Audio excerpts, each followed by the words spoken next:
నమస్తే, welcome to our channel. నేను మీ ప్రియాంకర. జగన్మోహన్ రెడ్డి గారి అక్రమాస్తుల కేసులో హైదరాబాద్ కోర్ట్ అండ్ హైకోర్టు ఇప్పుడు ఏం చెప్పింది అంటే, ఈ నెల అంటే నవంబర్ 21 లోపు నువ్వు వ్యక్తిగతంగా హాజరు కావాలి అని చెప్పి ఆదేశించారు. మరి జగన్మోహన్ రెడ్డి గారు వ్యక్తిగతంగా హాజరవుతారా లేదా అంటే పుష్కర కాలంగా ఆయన ఇప్పటికొచ్చి కోర్టుకు వెళ్ళలేదు కాబట్టి ఈసారి కూడా స్కిప్ చేస్తారా? మరి ఈసారి స్కిప్ చేస్తే ఏ సాకు చెప్తారు? మరి ఆ సాకుకి కోర్టు అంగీకరిస్తుందా? ఇలాంటి ఎన్నో ప్రశ్నలు ఉత్పన్నమవుతున్నాయి. మరి దీని గురించి ఈరోజు డిస్కస్ చేద్దాం. మనతో మాట్లాడడానికి ప్రముఖ పొలిటికల్ అనలిస్ట్ జగదేవ్ గారు ఉన్నారు. ఆయన అడిగి తెలుసుకుందాం. నమస్కారం సార్. సార్, ఒక పక్క చూస్తే జగన్మోహన్ రెడ్డి గారికి ఈ నవంబర్ 21 లోపు వ్యక్తిగతంగా హాజరు కావాలి అని చెప్పేసి కోర్టు ఆదేశించింది. మరి జగన్మోహన్ రెడ్డి గారు వెళ్తారా లేదా అనేది పెద్ద క్వశ్చన్ మార్క్. ఇంకొకటి, వెళ్ళకపోతే ఏం చేస్తుంది ఇప్పుడు కోర్టు అని కూడా ఒక పెద్ద క్వశ్చన్ మార్క్. సో మీరేమంటారు? ఇది కొన్ని మీరు అన్నట్టు పుష్కర కాలంగా వినిపిస్తున్న క్వశ్చనే. ఆయన బెయిల్ మీదే ముఖ్యమంత్రి హోదా అనుభవించేశాడు, ఇప్పుడు ముఖ్యమంత్రిగా పీఠం దిగిపోయాడు. అయినా కూడా ఇంకా తిరిగి ముఖ్యమంత్రి లాగే ఆయనకి నడుస్తున్నట్టు అనిపిస్తుంది. ఎందుకంటే ఇలాంటప్పుడే చాలా క్వశ్చన్స్ రైజ్ అవుతాయి ఈ చట్టాల మీద, న్యాయాల మీద. సామాన్యుడికైనా పెద్ద పెద్ద వాళ్ళకి ఇవేం వర్తించవా అనేది సగటు పౌరుడి ప్రశ్న ఇది. ఎందుకంటే మీరు అన్నట్టు ఇంచుమించు 2012 నుంచి 12 ఏళ్ళు, ఇంకో 12 ఏళ్ళు అయిపోయింది. ఈలోగా ఆయన ప్రతిపక్ష నేత అయ్యాడు, ముఖ్యమంత్రి అయ్యాడు, ఇప్పుడు మరలా ప్రతిపక్ష హోదా లేకపోయి ఒక ఎమ్మెల్యేగా ఉన్నాడు. అయినప్పటికీ సిబిఐ కోర్టు ఏదైతే హాజరు కావాలి అని వ్యక్తిగతంగా అని అడుగుతుందో, ఈయన ఒక లాయర్ను పెట్టి అది చెప్పి ఇది చెప్పి నేను నా బిడ్డ దగ్గరికి వెళ్ళాలి అంటే, గత 5 ఏళ్ళు అంటే 19 నుంచి 24 మధ్యలో అయితే నేను ముఖ్యమంత్రిగా ఉన్నాను, నాకు చాలా కార్యకలాపాలు ఉన్నాయి, రోజు ఒక 100 కిలోమీటర్లు తిరుగుతుంటాను, అందరి దగ్గరికి వెళ్ళిపోతుంటానని చెప్తారు. ఆయన తాడేపల్లి ప్యాలెస్ వదిలి వచ్చేవాడు కాదు, బట్ అలా చెప్పుకోవాలి కదా, అక్కడికి వెళ్ళడానికి ఇష్టం లేక. అంతకుముందు ఆయన ప్రతిపక్ష హోదాలో ఉన్నప్పుడు కూడా నెలలో ఏదో ఒక శుక్రవారం హాజరు అయ్యేవారు కూడా చాలా విమర్శలు ఉండేవి. బట్ ఆయన దాన్ని ఏమి పట్టించుకునేవాడు కూడా, దాన్ని కూడా క్రెడిబిలిటీ తీసుకునేవాడు. ఆయన ఎట్లా అంటే, ఒక అన్యాయంగా అరెస్ట్ చేశారు, తండ్రి లేని వాడిని, నేను ఒక అమాయకుడిని అన్నట్టుగా పోర్ట్రే చేశాను.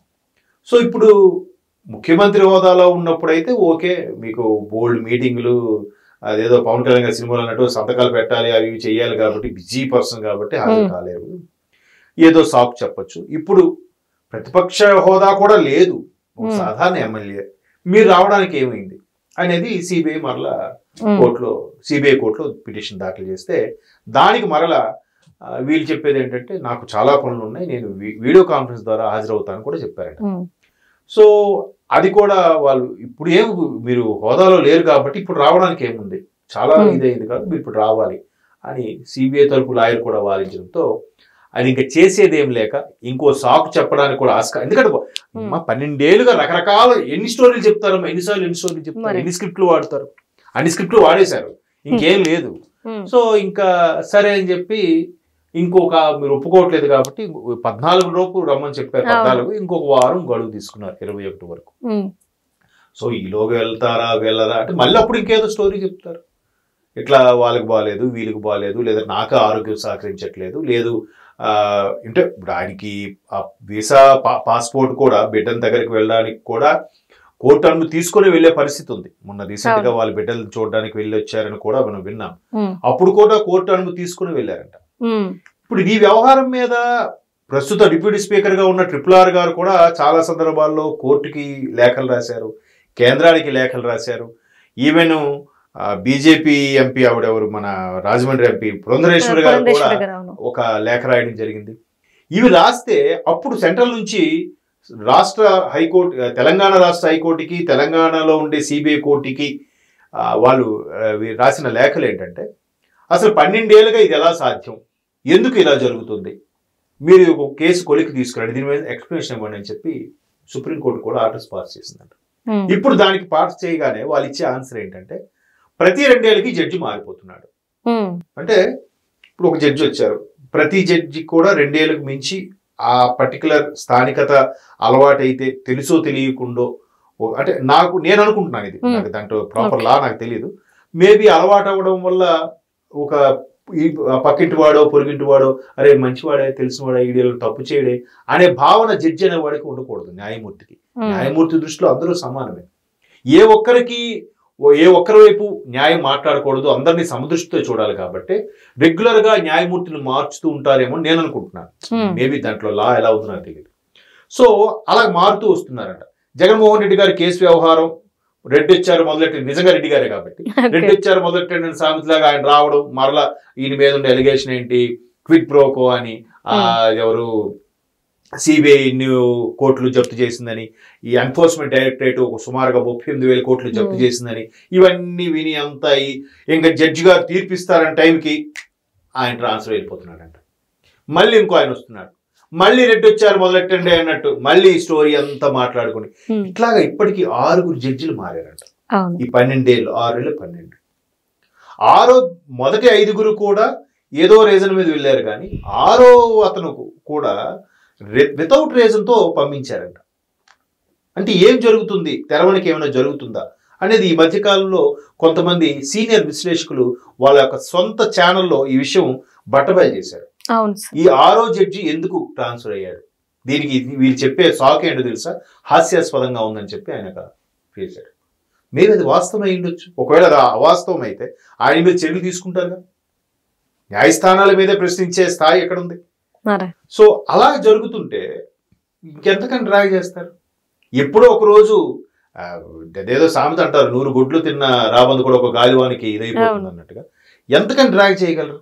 మరోవైపు కొంతమంది లాయర్లు విశ్లేషకులు ఏమంటారంటే అసలు ఆ క్విడ్ ప్రోకో లాంటివి అది పెద్ద కేసే కాదు, దాని సరైన విట్నెస్సే లేదు, అది కేసు ఓడిపోతుంది అని అంటారు.